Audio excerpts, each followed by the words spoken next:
The premise upon which the question is predicated is flawed, as it purports that there has been a rise in serious crimes. The data received from the Trinidad and Tobago Police Service's Crime and Problem Analysis Branch, CAPA, shows that the number of serious crimes reported for the comparative 11-month period, January to November, between 2019 and 2021 has steadily declined. In addition, the number of serious crimes reported for the comparative month of November between the period 2019 to 2021 has also consistently declined.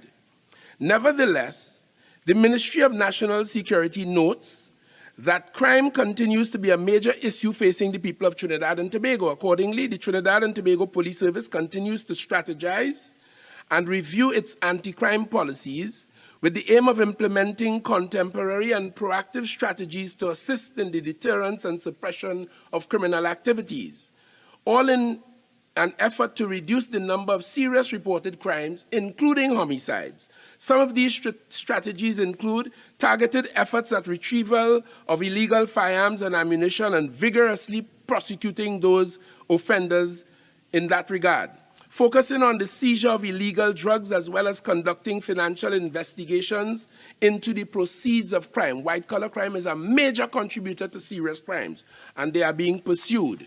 Targeting illegal gambling and the proceeds thereof, as well as money laundering and other financial crimes. Targeting murder suspects and other priority offenders involved in serious crimes, such as shootings and woundings.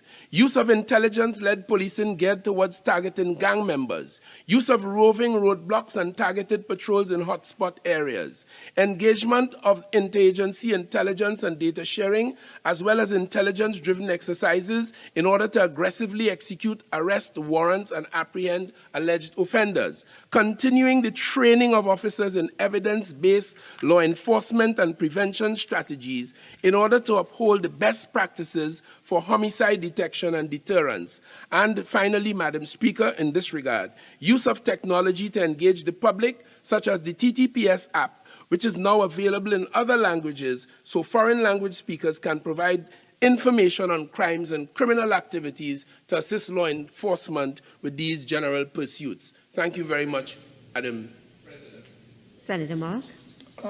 Madam President, in light of all those initiatives outlined by the Honourable Minister, can the Minister indicate whether he's satisfied with the level of or the degree of murders that continue to haunt our society, even in the light of all these initiatives outlined by the Honourable Minister?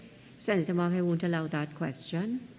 Can I ask the Honourable Minister how successful the government has been from a statistical point of view, evidential point of view, as it relates to the retrieval of firearms as one of the initiatives outlined by the Honourable Minister?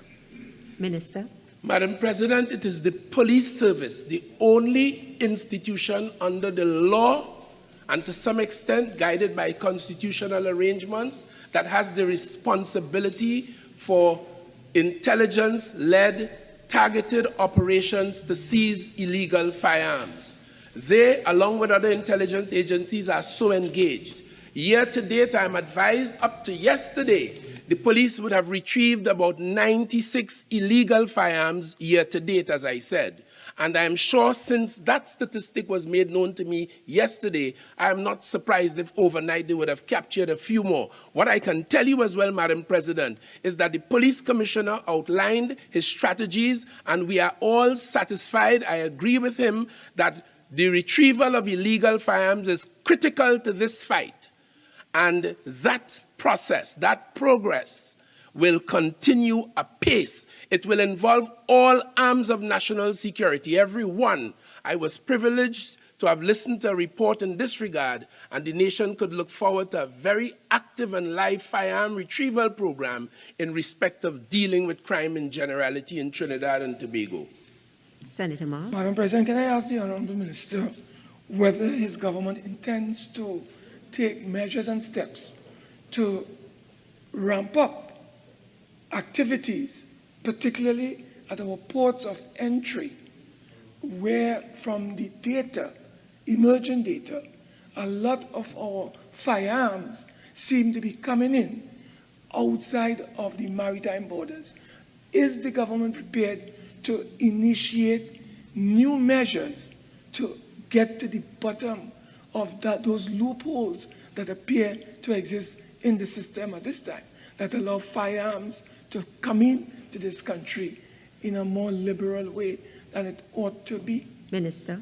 Madam President, the government has often stated that border security and control is one of the highest priorities of the government of the Republic. But for national security, it is our highest priority. The Senator is quite correct. He would have gleaned this from some Joint Select Committee, no doubt, that yes, our legal ports of entry are the place where a substantial number of these come in, no doubt with the complicity of some state operators. There's particular focus from national security on our general border security arrangements, as you can see from the acquisition of those vessels which are impacting powerfully on the situation.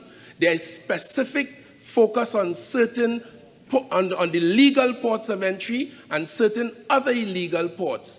We are, with intelligence behind it, focused on those who are now being targeted as being involved in these operations, including elements of the state where applicable. And yes, we are focused to improving our border security in this regard.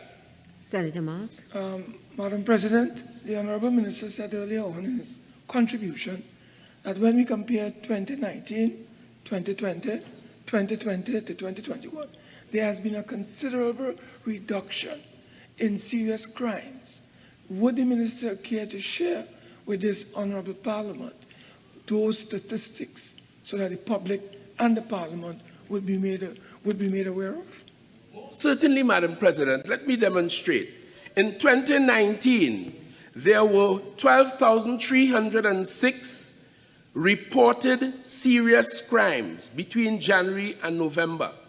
For 2020, for the same period, 9,787. For 2021, for the same period, 9,367 reported serious crimes. In particular, for the months of November of those years, for 2019, 1,052 serious reported crimes. For 2020, November, 762 serious reported crimes.